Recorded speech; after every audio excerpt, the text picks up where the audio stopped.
establecemos comunicación con Sofía Ramírez, directora de México. ¿Cómo vamos, Sofía? ¿Cómo estás? Un gusto saludarte.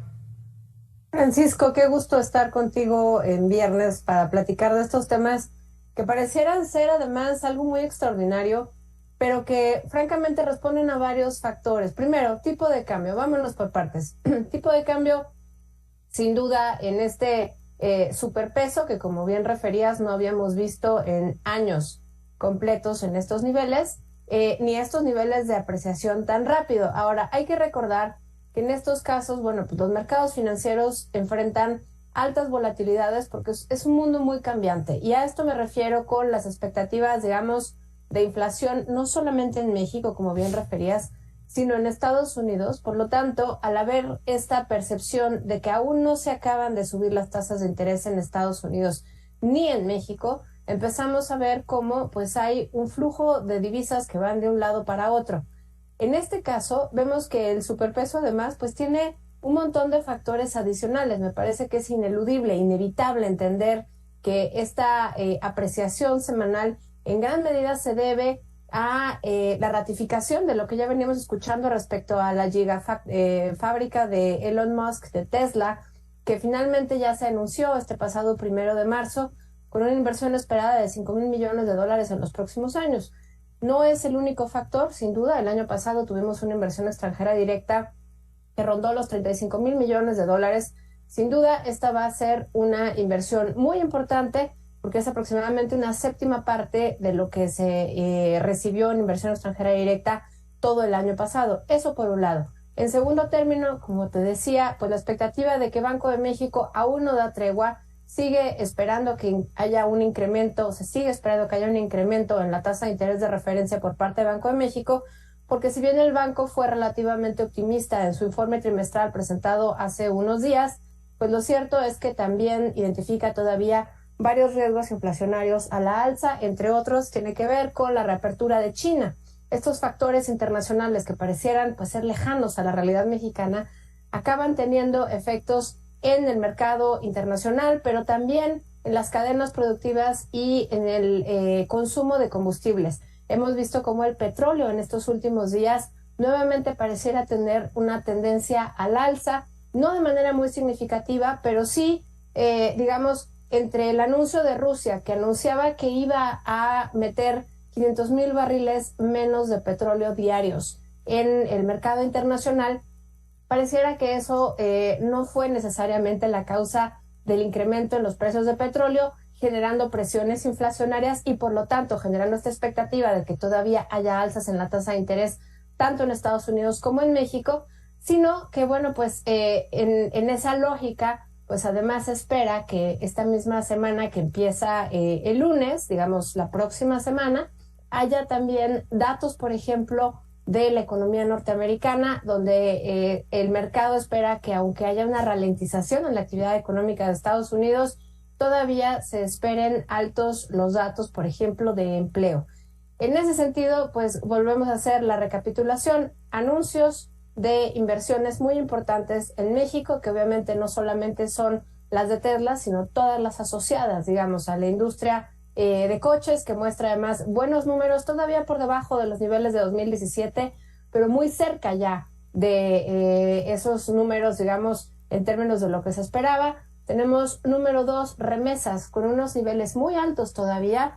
Recordemos que el año pasado el incremento fue del 13% en la comparación anual, digamos, la cantidad de remesas que se recibía, y este año empezamos enero con un incremento de más del 11% respecto a enero del año pasado.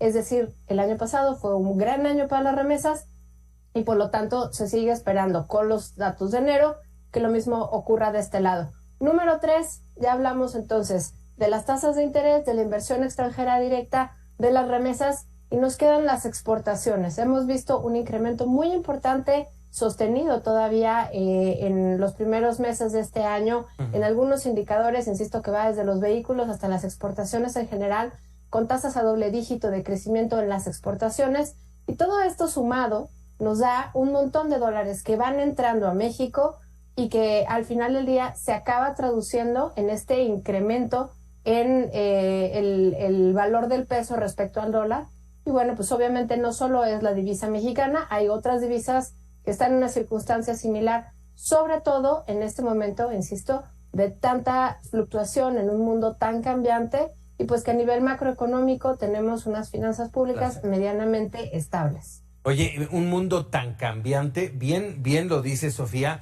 y marcaría yo, de la pandemia para acá las cosas son distintas, también en el ámbito y en los pronósticos económicos. Se hablaba de una cosa y las cosas no se dan como generalmente se daban.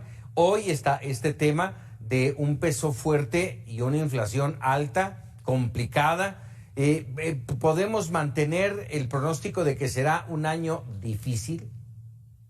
Pues mira, va a ser un año con un pronóstico de crecimiento que todavía los mercados siguen estimando al alza. Si tú revisas las últimas encuestas hechas al sistema financiero, tanto de Banco de México como de Citibanamex, por citar algunas, puedes ver que se ha ido recuperando la percepción del crecimiento que tendremos este año. Ya está por arriba del 1%, sigue estando muy por debajo de la expectativa de Hacienda del 3%. Vamos a ver en abril, ahora que saquen los precriterios económicos respecto a 2024, si no hay un ajuste a la baja, pero de entrada todo pareciera indicar, según las propias estimaciones del banco, ya no las consultadas al sistema financiero, sino del Banco de México, es que vamos a crecer por arriba del 1.6% anual en este año y 1.8% el próximo. Absolutamente insuficiente, si me preguntas, para atender todas las necesidades de crecimiento del país, que es de 4.5%, pero no deja de sorprender cómo se han ido ajustando al alza esas expectativas de crecimiento, lo cual no quiere decir que no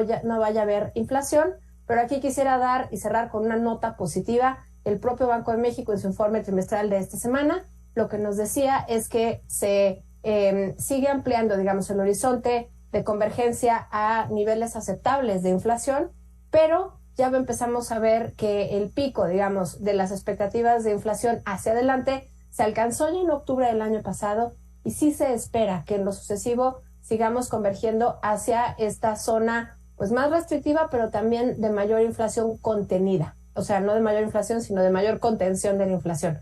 Entonces, creo que son buenas noticias. Todo parece indicar que va a haber crecimiento insuficiente, pero positivo. Va a haber contención de la inflación lenta y va a permanecer en niveles altos los precios en general, pero ya no van a seguir aumentando a esa tasa. Y número 3, pues las inversiones, que insisto, parecieran ser una gran noticia, pues requieren un montón de cosas, entre otras Estado de Derecho, energía suficiente, y pues la verdad es que la concreción de estos proyectos, que no va a ser un reto fácil, pero todo pareciera ser que esta semana pues el destino sí nos está sonriendo un poquito más de lo que nos sonreía a finales del año pasado. Así es. Oye, Sofía, déjame aprovechar que te tengo en esta comunicación, cambiar un poco de tema o un mucho de tema, porque en las últimas semanas ha estado generando muchos comentarios en el mundo este tema del chat GPT, de la inteligencia artificial. Brevemente me gustaría, porque sé que estás también muy involucrada en estos temas, este avance tecnológico representa una oportunidad o un peligro y un riesgo. Mira, como toda buena tecnología y toda oportunidad, por supuesto que conlleva riesgos. Yo me atrevería a decir que sin duda va a ser un cambio de paradigma en la forma en la cual trabajamos. Me gustaría dejar también al auditorio con esta sensación de que la tecnología inteligente, la inteligencia artificial, no nos va a venir a conquistar. Acuérdense que cuando leemos estas notas periodísticas de que el robot, digamos, en los chats de inteligencia artificial, empiezan a referir relaciones personales y de enamoramiento con el interlocutor, lo único que están haciendo es reproducir lo que aprenden del comportamiento humano, y los humanos somos muy dados a vincularnos de manera afectiva. Eso por un lado. Por el lado, digamos, de las tecnologías y la aplicación, creo que el horizonte es infinito de posibilidades, pero hay un montón de temas que primero hay que ir solventando. El primero de ellos es el acceso a la conectividad, la infraestructura de Internet y de comunicaciones. Vivimos en un país sumamente desigual, donde vemos el sureste con poca conectividad, poca infraestructura, poco progreso social, y eso, bueno, pues obviamente presenta un riesgo, sin duda, de abrir las brechas, pero también una oportunidad de empezar a democratizar el uso de la tecnología. Yo no sé si tú recuerdas, hace unos años unos 20 años, pues hablábamos de que los teléfonos inteligentes iban a acabar con millones de empleos y hoy trabajamos más que nunca con los teléfonos inteligentes, ¿no? Pues creo que vamos a acabar integrándolo poco a poco. Yo no me preocuparía todavía. Creo que el efecto que va a acabar teniendo es que nos va a hacer la vida más fácil en muchos rubros, pero eso no quiere decir que la cantidad de información que recibamos vaya a ser absolutamente confiable y nos vaya a sustituir el proceso de decisión. La decisión humana no se va a poder sustituir, se va a generar mucha mayor información en poco tiempo, haciendo cortos los caminos, digamos, de información, pero no en la toma de decisiones. Entonces creo que yo me quedaría con eso. No solo es el chat GPT, sin duda muy bombástico, digamos, para las personas que lo usamos, pero creo que va un poquito más allá y el uso de la inteligencia artificial nos va a ayudar a resolver problemas en salud, en la industria, etcétera. Pero, y aquí, si me regalas un minuto más, pero recordemos las lecciones de la pandemia. Número 1, los cuidados de las personas, los enfermos, los niños, los ancianos, se hacen por personas. 2, el descargar los puertos marítimos de entrada y salida en China. Acuérdate de todo el temor que había que con la reapertura del cero COVID, pues se fueron a enfermar todas las personas en los puertos y eso iba a generar otra vez distorsiones en las cadenas de suministro. Y número 3, las diferencias regionales que van a hacer que la absorción de este tipo de tecnologías nos tome un poquito más de lo que esperamos. Excelente, Sofía. Te agradezco como siempre que nos regales unos minutos aquí en Mega Noticias. Un abrazo, Paco. Hasta luego. Gracias. Sofía Ramírez, directora de México. ¿Cómo vamos?